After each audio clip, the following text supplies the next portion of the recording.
Don't you agree? The Cinik Radio Podcast.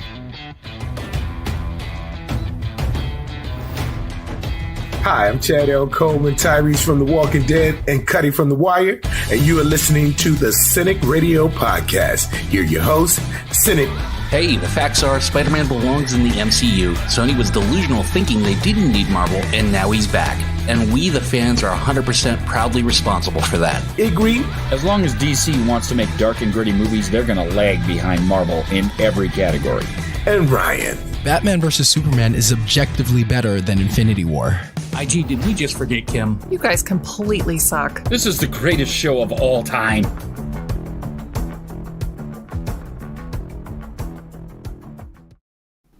That's right, it is. Hey, Egg, how are you?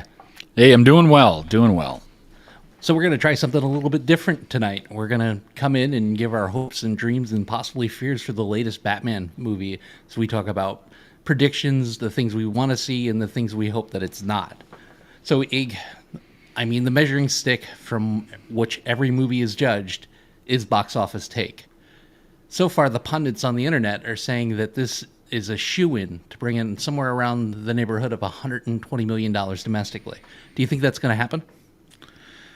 I think it might happen, but honestly, I think that's going to hit hard to begin with, and then it's going to taper off real fast because they did what they always have been doing lately is they think they need to be gritty. They need to be dark, and just like in my opening there, they're going to lag because they don't want to do uplifting stories or things that are vibrant and full of color and humor and things like that. They want to be dark, and sometimes having a dark run of something in comics makes the comics better in the long run. But if you just stay that way, then the comics turn into third-tier comics, and the same thing happens with movies. I've seen a lot of things online with comparisons of this to Seven, and guess what? That movie already exists, and would it do that kind of number today? Probably not. It would still get a lot of good reviews. It might still be even a good movie, but I think that it's going to lag because they're missing whatever mark that they need to have. I understand that Batman is a dark character to begin with, but some of the best Batman movies actually make him more of an uplifting character. Yeah, I agree with you. I mean, Batman is supposed to hit this note. This is Batman. They went the route of grabbing Zack Snyder and giving him the farm, and he treated every character as if it was Batman. And Superman wasn't supposed to be held in that light. Wonder Woman, definitely not. And Aquaman, all right, we give him a little dark and grittier feel because he can't just be throwing starfish at attackers on the beach while they're accosting women. However, Batman, this is the intended tone. So I think that it's going to hit the right notes. Now, the route that they went with the story, which we'll talk later, and stay away from spoilers, that may be the make or break factor for the movie. But the lack of competition right now, the fact that there's really only Spider-Man and Uncharted out there, Tom Holland kind of rules the movie theaters right now. I really think that it has a possibility to go far beyond 125 million. People are starting to come out of their homes and start to go back to the theaters, as we saw with No Way Home. So I think that people are kind of craving excitement and a reason to go out. So Batman is definitely going to soar well above 125 million to open. Now, the Batman movies have had some high gross overall. The Nolan trilogy being reigning supreme, The Dark Knight at 533 million, and The Dark Knight Rises at 448 million. Do you think that this Batman will end up somewhere near that or more towards the bottom of the 10 movies that are previous to it? Well, I think it's going to not reach the Batman versus Superman number. I don't think it's going to quite get there. Just the draw, when you have multiple characters in it like Batman and Superman, that gives you an additional layer of people to draw. And I think that this is going to turn into a little bit lesser than that. I don't remember exactly what number Batman v Superman came up with, But I think it's not. It's probably going to be, if you count that as a Batman movie and you count Justice League as a Batman movie, which I guess because Batman's in them, you probably should. I think it's going to fall beneath those the original Nolan 3 and the two Justice League type movies, and probably be in sixth place. I think it'll probably do better than the two Keaton movies. It'll definitely do better than the Clooney and Kilmer movies, but I don't think it's going to beat the original. Like especially if you adjust the gross to inflation and everything, I honestly think that it's going to be probably just ahead of the two Keaton Batman movies. At this point, we've had now more people play Batman than I have friends on Facebook. Do you think Robert Pattinson's going to stay for more than one movie, or can we get 3 out of him, or maybe more? Well, I guess that's really going to depend on box office take, because I think they'll do what they've done before and they'll throw money at things. Because I mean, Robert Pattinson's got enough history and has done enough movies and everything that he can go other directions if he wants to. So if they make this attractive to him and let him have fun and let him have some input, maybe they'll let him do things. I think they'll probably be lucky to get 2, and it really depends on the second story, because getting 1 out and making people go and see it and everything, that's easy. Because while the first Nolan Batman movie was good, it was nowhere near as good as The Dark Knight. And I think the reason that The Dark Knight was able to be made and everything is because they involved the Joker, and they did a really good Joker story. And, they have to come up with something that's that attractive and do enough things in this one to try and get someone to follow along and make a second one. So they're going to have to let him have some input. They're going to have to throw some big money at him, and this one's going to have to do well. I think we'll get 2. Maybe we'll get 3, but I think we'll get 2. I've said this ad nauseum. Get an unnamed actor, someone that's good looking, someone that obviously can act and physically fill the suit, and then sign him for 10 films. I mean, he's a lesser known quality than say Ben Affleck, but he's still a fairly big name in Hollywood because of the Twilight movies. And I don't know what his options are or how many people are busting down his door to sign him for films, but he could possibly get work other places, which makes him less likely to stay in the suit for more than a film or 2. I'm not quite sure what happened with Ben Affleck. He was originally supposed to write and even, I think, direct this film when it first became a concept, and then he bailed. So, I mean, that just seems like one of those dream jobs in Hollywood, and I'm not quite sure why we can't keep anybody in the role. All right, so about the story. We're hearing from the internet that it's going to be more of a murder mystery type movie and less of a cut and paste Marvel-like superhero movie. Do you think that's going to play with audiences? I think you're going to get an audience that you don't expect because you did put Batman in it, and that does help. And if the reviews come out and it's good, and people say that the actual story, like the mystery thing, kind of, like I said earlier, kind of like Seven, if it comes out that it's good and there's some things going on and some unexpected twists and turns that people are like, oh, you got to go see it. I won't spoil it for you, but you got to go see it because the story is really good. Then I think it might help them. But if they lean too heavily, if they're trying to do that way and lean too heavily in one direction or the other, then you're going to push people away. So if they make it too Batman heavy and too like gadgety and billionaire and everything else, then you push the people that want to see the crime story away. If you make it too crime story, then you push the people that want to see Batman away. There used to be a lot of superhero movies being made, like before the current batch of stuff, where you barely get to see the superhero being the superhero at all. And that turned into a problem, and that's why we started getting things the way they are now, which is great. So it depends on what kind of audience you're trying to get, because obviously the superhero crowd is willing to spend money, right? They're going to come out, and they might come out 3, 4, 5 times if it's good. I know a lot of people went and saw Infinity War multiple times and Endgame multiple times and the Spider-Man movies multiple times because they were good. They were well done. So if they take this and they don't lean on Batman enough, but they don't make the story good enough, then you get everybody away, and you just made a Batman movie that's at best. I'm hoping that's not the case. I'm hoping it's good, and that if they're trying to do both things in one movie, that they strike a good enough balance.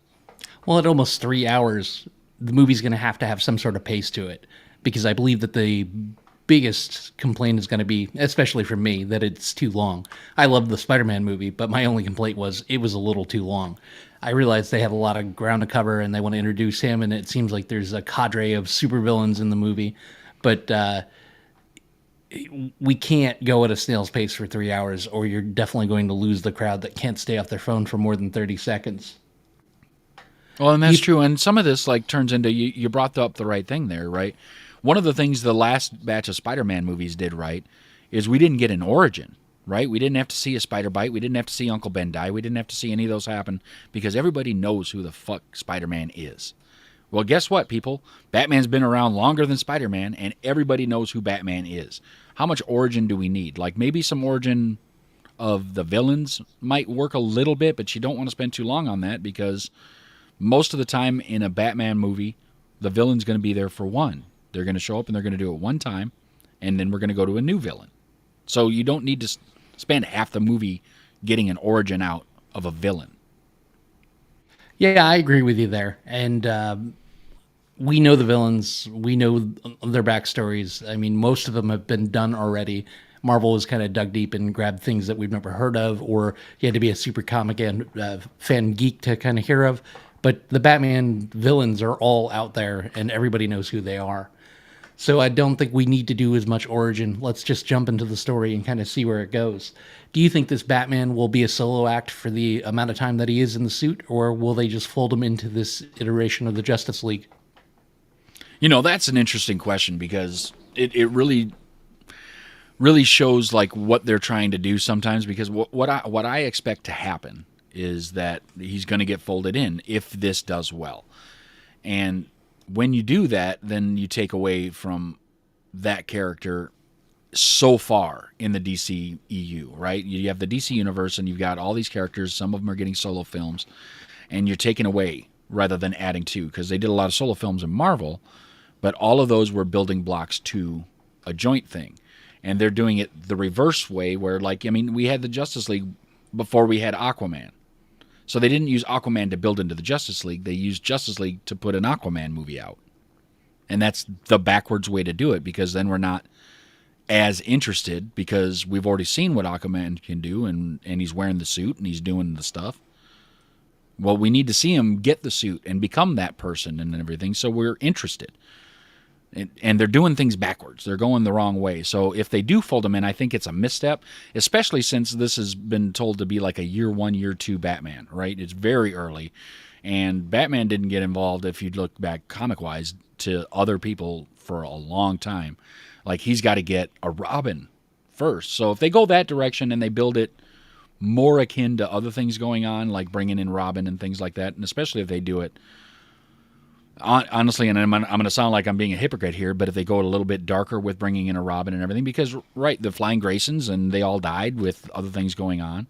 You get Robin in bad circumstances and maybe don't put him in that super bright red and green underpants suit. You put him in something a little bit more later on, the Red Skull or Nightwing type look, then I think you could really do a lot of good things. We just need to skip the nipples. Well, at this point, DC needs to stop trying to catch up with Marvel. That ship has sailed. I mean, they need to do their own thing. There's still a large share of the market out there for them to grab. There's still, kind of DC sycophants out there who prefer DC over Marvel. And personal choice, I like them both, but I do prefer Marvel. However, we've got a bunch of villains in this movie. And do you think that this is more about storytelling, or do you think it's more going to be about setting up sequels right off the bat? Oh, I think they're directly going towards sequels. I think they're trying to see how much money, because they're a movie studio, right? They're not here to just make us happy. They're here to make money. And if we get happy at the same time, great. But some of the biggest missteps in superhero movies have been when they pack in too many bad guys, right? It does work sometimes, right? Like Endgame, Infinity War, they had a bunch of bad guys, although really they had one bad guy because they had Thanos. But if you look at like Spider-Man 3, they had way too many villains. It pulls away from too many things, right? Because you had Sandman, and you had Venom, and you had another Green Goblin, and like all kinds of things. And that turned into like too many villains, too much stuff going on all at one time, and I think that they might be running into that problem here because like even just the cast listing. No, I haven't seen the film yet. I'm just making my predictions based on what I think is going on. So obviously we have Riddler, Penguin's there, some other bad guys going on, maybe maybe I've heard rumblings of maybe a Joker, but I don't think that it's a primary thing. I've heard rumblings of a few other bad guys that I'm not going to really throw out and spoil or anything because it's all rumblings. I haven't seen the movie, so I don't know. But that being said, I think, when, especially on a first outing, when you put more than two, like I think two is should be a hard limit of bad guys. I think you run into a problem that it's too much stuff going on when you're trying to build up a new character. Yeah, but you're kind of introducing almost a new universe or a new Batverse here. So I understand them wanting to kind of plant the seeds to move it along because, all right, we have Zoe Kravitz's Catwoman, so maybe she's not the primary villain. She's off doing her own thing. We get a couple scenes with her and we understand who she is, and that starts the buzz for the next movie because I definitely think it's going to be on the way to sequels.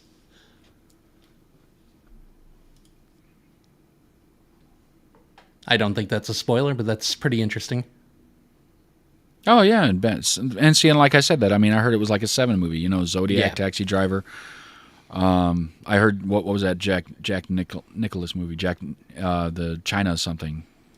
Anyway, it's a crime story movie. And that's great. And then you got Batman in a crime story movie. If they do it well, great. But there still needs to be a balance to keep both sides coming in because what I think they're trying to do is make a superhero movie interesting to people that don't like superhero movies. Oh, I agree, and they're going a different route with it. We don't need the bright lights and the flashy colors. I want to see Batman get back to basics, and I kind of hope that that's what this movie is. Because he's not really a superhero, right? He's always been kind of a detective. And if they... Listen, Seven's one of my favorite movies of all time. You could do a lot worse than making a Batman movie with a Seven sort of theme on it. So I think that's about it, IG. We wanted to keep this short. I'm super excited. It's sitting at, I think, about 85% on Rotten Tomatoes right now. So I'm excited to see it. I'm seeing it Sunday at the Rockaway Mall Dolby Theater. The sound quality is going to be amazing, and the picture's right up there as well. Have you made plans to see it yet? Yeah, I'll be seeing it tomorrow night on a Super DLX screen. So it should be good. I'm excited. I'm going to go see it. The thing is I may sound like I'm down about it, but I'm excited at the same time because I'm hoping it's good. I go into all these movies hoping they're going to be good, and most of the time, like, I'm not super depressed when I come out of them, but sometimes I'm a little let down. I'm hoping that they're going to hit the mark, but I'm not going in with, I think, unrealistic expectations. I don't think you can, but I have a feeling that we're all going to be pleasantly surprised, and we'll be craving more of it. So let's get out of here, IG. So thanks for the people that commented and the people that watched. And until next time, don't get captured.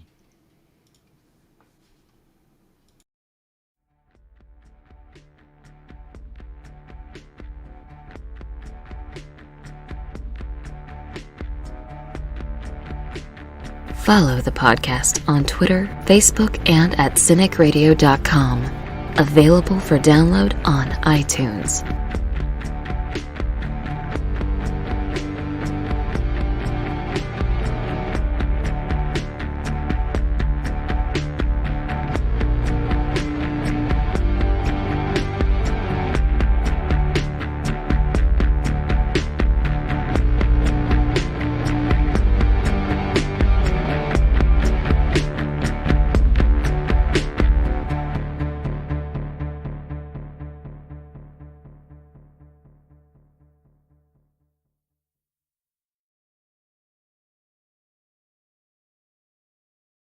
people if we go earlier. All right, let's hop on here. We'll hop back on here.